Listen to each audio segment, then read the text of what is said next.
CAREpoint 3 is actually a leap forward in regard to what CAREpoint 1 and CAREpoint 2 have been. Now just the overall simplicity of the design and having all the hardware just being very simplified and being able to manufacturing it quickly and easily is probably the biggest and best thing that CAREpoint 3 has to offer. Well, now with CAREpoint 3, we're able to create off-the-shelf components. CAREpoint 2 was always a custom build.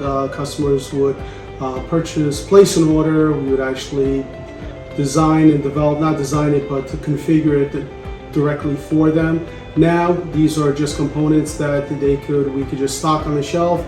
Customer places an order. All we have to do is send it to the customer and just configure it on site.